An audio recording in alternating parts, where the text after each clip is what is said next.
Hello दोस्तों, नमः संस्कृताय, गुड आफ्टरनून। आप सभी का फिर से यमएस क्लासेस 1 में स्वागत है। हम पढ़ रहे हैं किराता अर्जुनीयम। इस किराता अर्जुनीयम जो महाकवि भारवी द्वारा रचित है। इसके पहले जितने भी श्लोक थे वह वनेचर बोल रहा था, तो वनेचर किससे बोल रहा, तो युधिष्ठिर से बोल रहा था। और अब जितने श्लोक पढ़े जाएंगे इसमें द्रौपदी बोलेंगी और युधिष्ठिर से बोलेंगी। इसमें दो कहने वाले हैं और एक सुनने वाले। युधिष्ठिर है, दोनों के वचनों को सुनते हैं और वनेचर और द्रौपदी बोलती हैं। तो युधिष्ठिर जो है वनेचर के सारे, जो वनेचर ने हस्तिनापुर के सारे वृत्तांत समाचार को बताया था, वह अच्छा या बुरा, वहाँ का जो कुरवा चकासती है, इसको मतलब जो अच्छा या बुरा सारे समाचार को कृष्णा सदन में आकर अपने भाइयों के समक्ष सारे वृत्तांत को समाचार को बता दिया था, जिससे द्रौपदी को बहुत अधिक क्रोधित आ गया। वो उस समाचार को सह नहीं पाई, सुन नहीं सकी, क्योंकि जो युधिष्ठिर थे वह राजा थे जुए में छल द्वारा जो दुर्योधन ने उस राज्य को छीन लिया था और उनका भरी सभा में अपमान हुआ था। तो उस अपमान को वो पुनः याद आ गया। उस अपमान जो द्रौपदी को पुनः याद आ गया और वह अपमान को क्षमा मतलब सह नहीं सकी। न सह सकने के कारण वह द्रुपद आत्मजा है, द्रुपद की कन्या द्रौपदी बोल रही है, न कि राजा युधिष्ठिर की पत्नी नहीं बोल रही है। द्रुपद आत्मजा, द्रुपद की कन्या द्रौपदी निरपक्ष राजा से बोल रही हैं। व्यवसाय अंततम जो उनके क्रोध को बहुत अधिक बढ़ाने वाले वचनों को वह बोलेंगी। तो आइए देखते हैं कि इस श्लोक में द्रौपदी युधिष्ठिर से क्या कहती हैं और क्या बोलती हैं। तो आइए पढ़ते हैं और अर्थ देखते हैं। भवादृशेषु प्रमदा जनोदितं, भवादृशेषु प्रमदा जनोदितं, भवत्यधीक्षेपिवानुशासनं, भवत्यधीक्षेपिवानुशासनं, तथापि वक्तुं व्यवसाययन्ति मा निरस्ते नारी समया दुराधया, निरस्ते नारी समया दुराधया, तथापि वक्तुं व्यवसाययन्ति मा, तथापि वक्तुं व्यवसाययन्ति मा निरस्ते नारी समया दुराधया। इसमें जो है द्रौपदी कर रही हैं कि भवादिशेषु प्रमदा जनोदितम। द्रौपदी जो है युधिष्ठिर से बोल रही हैं कि यदि आप जैसे, युधिष्ठिर मतलब आप जैसे लोगों को, युधिष्ठिर भवादिशा से युधिष्ठिर से तात्पर्य हुआ कि आप जैसे लोगों को, युधिष्ठिर से बोल रही हैं कि आप जैसे लोगों को यदि प्रमदा जनोदितम, यदि मुझ जैसी स्त्रियां, आप जैसे लोगों को, मुझ जैसी स्त्रियां, हम जैसी स्त्रियों उदितम माने कहा जाए, कुछ कहा जाए, कुछ कहा जाए, मुझ जैसी स्त्रियों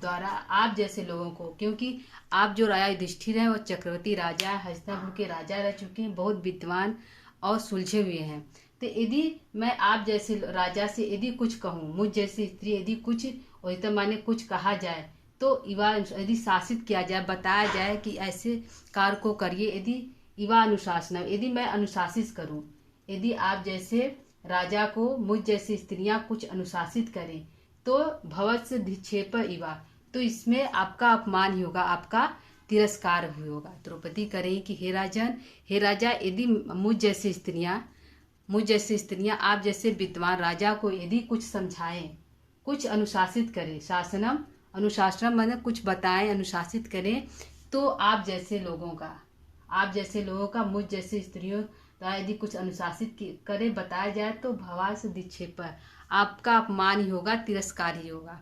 द्रौपदी करें क्यों, फिर भी, तथापि माने अनुशासित करें, यहाँ पे अनुशासित है, अनुशासित करें तो आपका भवात दिक्षेपा माने तिरस्कार होगा,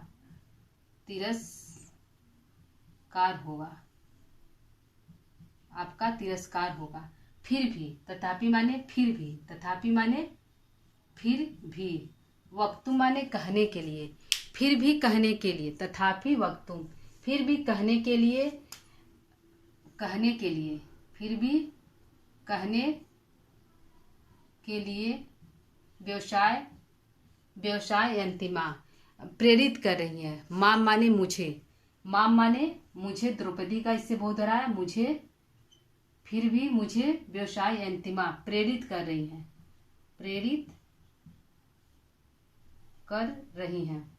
तो यदि मैं आप जैसे राजा को अनुशासित करूं, कुछ बताऊं, तो इससे आपका तिरस्कार ही होगा। फिर भी, तथापि, फिर भी वक्तुम, फिर भी कहने के लिए, माँ माने मेरी, व्यवसाय माने मुझे प्रेरित कर रही है। तो क्या प्रेरित कर रही है? दुराधया, मेरी दुष्ट मनोव्यथाएं जो है, मेरी दुष्ट मनोव्यथाएं, मेरी दुष्ट दुष्ट मनोव्यथाएं, व्यथाएं, व्यथाएं, जो मेरी दुष्ट मनोव्यथाएं हैं वह आपसे कुछ कहने के लिए प्रेरित के, मुझे जो है प्रेरित करी है। द्रौपदी बोले कि हे राजन, यदि मैं आपको समझाऊं, भवादिशेषु, यदि आप जैसे राजा को यदि मैं कुछ अनुशासित करूं, कुछ बताऊं, मुझ जैसी स्त्रियों द्वारा यदि कुछ बताया जाए, समझाया जाए, तो भवादिक्षेपा, आपका तिरस्कार ही होगा। तथापि वक्तुम, फिर भी कहने के लिए मुझे प्रेरित, माम माने मुझे व्यवसाय अंतिम माने प्रेरित कर रही है, कुछ कहने के लिए कह रही हैं। तो क्या कहने के लिए? दुराधया, तो जो मेरी मनोदशाएं, मेरी जो व्यथा है, मेरे साथ जो, क्योंकि द्रौपदी के साथ बहुत बुरा हुआ था, जो उनकी दुष्ट मनोव्यथाएं हैं, जो उनके साथ बहुत बुरा हुआ था, तो द्रौपदी कह रही हैं कि मेरी जो दुष्ट मनोव्यथाएं हैं, मेरे साथ जो गलत हुआ था, वह मुझे प्रेरित कर रही हैं कुछ कहने के लिए आपसे। फिर भी मुझे प्रेरित कर रही हैं कुछ कहने, मैं कुछ कहना नहीं चाहती हूँ, मैं कुछ कहना नहीं चाहती हूँ, फिर भी मेरी जो दुष्ट मनोव्यथाएं, जो मेरे साथ बुरा हुआ, मैं इतनी अधिक प्रेरित, मैं इतनी अधिक मुझे किया गया था कि मेरी जो दुष्ट आत्मा है, मनोव्यथाएं, वह कुछ कहने के लिए प्रेरित कर रही हैं। तो करिए निरस्त नारी समया, निरस्त नारी समया, तो जो नारी की मर्यादाएं हैं, द्रौपदी कह रही है कि मैं आज अपनी नारी की जो मर्यादाएं होती है, जो सीमा होती है, उसको मैं निरस्त, मैं त्याग रही हूँ, छोड़ रही हूँ। निरस्त नारी, नारी की मर्यादाओं को त्याग रही हूँ, नारी की मर्यादाओं को त्याग रही हूँ, निरस्त कर रही हूँ, त्याग रही हूँ। तो नारी की सारी मर्यादाओं को मैं त्याग रही हूँ। निरस्त नारी समया, मैं नारी की मर्यादाओं को से बाहर निकलकर, नारी की मर्यादाओं को से बाहर निकलकर कुछ कहना चाहती हूँ, मैं कुछ बोलना चाहती हूँ, क्योंकि मेरी जो मनोदशाएं हैं, दुष्ट मनोदशाएं हैं, वह मुझे प्रेरित कर रही है कुछ कहने के लिए। और निरस्त नारी समया, क्योंकि यदि नारी जिसके साथ अधिक बुरा होता है, तो यदि वह निरस्त नारी समय यदि अपनी मर्यादाओं को लांघ जाती है, नारी की मर्यादाओं को लांघ जाती है, तो वह उस समय जो बोलेगी वह अच्छा नहीं बोलेगी, क्योंकि उस समय वह यह नहीं देखती है कि उसके सामने कौन है, तो वह जो भी बोलेगी वह अच्छा नहीं बोलेगी। तो वह द्रौपदी कह रही है कि यदि मैं जो भी मेरी मनोदशाएं हैं कहने के लिए मुझे प्रेरित कर रही हैं, तो मैं निरस्त नारी की मर्यादाओं के बाहर आकर बोलूंगी, मैं उसके अंदर रहकर नहीं बोलूंगी। तो निरस्त नारी समय, द्रौपदी ने नारी की सारी मर्यादाओं को से बाहर निकलकर उसको निरस्त कर दिया, उससे बाहर निकलकर आपसे कुछ कहना चाहती है। तथापि वक्तुम, कुछ कहने के लिए प्रेरित हो रही है। ठीक है, यह हमारा अर्थ हो गया। एक बार फिर देख लेते हैं अर्थ को। भवादिशेषु प्रमदा जनोत्तम, द्रौपदी बोले कि हे राजा, हे राजन, मेरी जो भवादिशेषु, आप जैसे लोगों को, क्योंकि आप जैसे लोग जो बहुत समझदार हैं, राजा हैं, चक्रवर्ती राजा हैं, तो आप जैसे लोगों को प्रमदा जनोदितम, मुझ जैसी स्त्रियां यदि अनुशासनम, यदि कुछ बताए, अनुशासित करे, तो भवत्यधिक्षेपा इवा आपका तिरस्कार ही होगा, इससे आपका तिरस्कार ही होगा। मैं कुछ कहना नहीं चाहती हूँ, यदि मैं अनुशासित करूँ, बताऊँ, तो आपका तिरस्कार ही होगा। तथापि वक्तुम, फिर भी कुछ कहना नहीं चाहती हूँ, फिर भी वक्तुम कहने के लिए, व्यवसाय अंतिमा मुझे प्रेरित कर रही है, मुझे बोल रही हैं कि आप कुछ कहिए। तो व्यवसाय अंतिमा मुझे प्रेरित करें, तो क्या प्रेरित कर रही है? दुराधया, मेरी दुष्ट मनोव्यथा है, मेरी जो आत्मा है, जो प्रेरित हुआ, वह मुझे प्रेरित कर रही है कि मैं आपसे कुछ कहूँ, क्योंकि मैं जो भी बोलूँगा निरस्त नारी समय, मैं नारी की सारी मर्यादाओं से बाहर आकर बोलूँगा, निरस्त करके, नारी की मर्यादाओं को निरस्त करके मैं मेरी जो दुष्ट मनोव्यथाएं वह कुछ आपसे बोलने के लिए प्रेरित कर रही हैं। आपसे बोलने के लिए मेरी जो दुष्ट मनोव्यथाएं हैं, नारी की निरस्त, नारी मर्यादाओं की सीमा से बाहर निकलकर आपसे कुछ कहने के लिए प्रेरित कर रही हैं। तो यह हमारा अर्थ हो गया दोस्तों। आइए देखते हैं कि यहाँ प्रश्न कहाँ कहाँ बन रहा है। तो इससे कि यहाँ पूछ लिया पंक्ति उठाकर कि मान से किसका बोध हो रहा है। मान से हमारा किसका बोध हो रहा है? तो मान से हमारा बोध हो रहा है द्रौपदी का। मान से किसका बोध हो रहा है? तो मान से द्रौपदी का बोध हो रहा है। द्रौपदी का बोध हो रहा है। मान से द्रौपदी का हमारा बोध हो रहा है। दुराधया हमारा क्या है? दुराधया हमारा प्रथमा का बहुवचन है। दुराधया हमारा प्रथमा का बहुवचन है।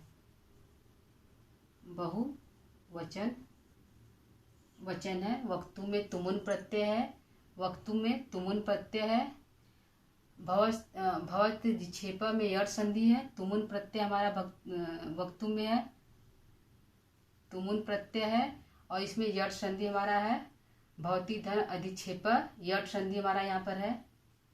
यट संधि यहाँ पे होगा हमारा यहाँ पे बस भवादिशेषु सप्तमी का बहुवचन। आप जैसे लोगों को सप्तमी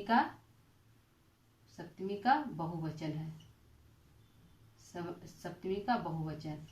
तो भवादिशेषु से किसका बोध हो रहा है? तो युधिष्ठिर का। प्रश्न पूछ देगा भवादिशेषु से किसका बोध हो रहा है? तो युधिष्ठिर आदि का बोध हो रहा है। प्रमदा जनोती किसके लिए आया है? तो द्रौपदी के लिए आया है। प्रमदा जनोती किसके लिए शब्द आया दोस्तों? तो द्रौपदी के लिए आया है। द्रौपदी के लिए आया शब्द आया प्रमदा जनोती। ये आपका हो गया अथवा सब व्याकरणात्मक टिप्पणी। निरस्त नारी विशेषण किसका है? तो दुराधया का है। निरस्त नारी हमारा विशेषण किसका है? दुराधया का है। तो यहाँ पे प्रश्न हमारा बन रहा है कि द्रौपदी जो है उनकी जो द्रौपदी की मतलब जो व्यथाएं वह किसको कहने के लिए प्रेरित कर रही हैं? तो युधिष्ठिर आदि राजाओं से कुछ कहने के लिए प्रेरित कर रही हैं। किसने अपने नारी की सारी मर्यादाओं को नष्ट कर दिया है? दूसरा प्रश्न है किसने अपने नारी की सारी मर्यादाओं को नष्ट कर दिया है? तो द्रौपदी ने निरस्त नारी समय मर्यादाओं को नष्ट करके कुछ कहेंगी। ठीक है। द्रौपदी किसको अनुशासित करने के लिए कर रही है? तो युधिष्ठिर आदि को अनुशासित करने के लिए कर रही है। ठीक है। ये हमारा प्रश्न हो गया दोस्तों। व्याकरणात्मक टिप्पणी हो गया। तो एक बार वाचन कर लेते हैं और क्लास को ये विराम करते हैं। तो एक बार पढ़ लेते हैं। भवादृशेषु प्रमदा जनोदितं भवस्तदीक्षेप इवानुशासन तथापि वक्तुं व्यवसायन्तिमा निरस्त नारी समया दुराधया। निरस्त नारी समया दुराधया।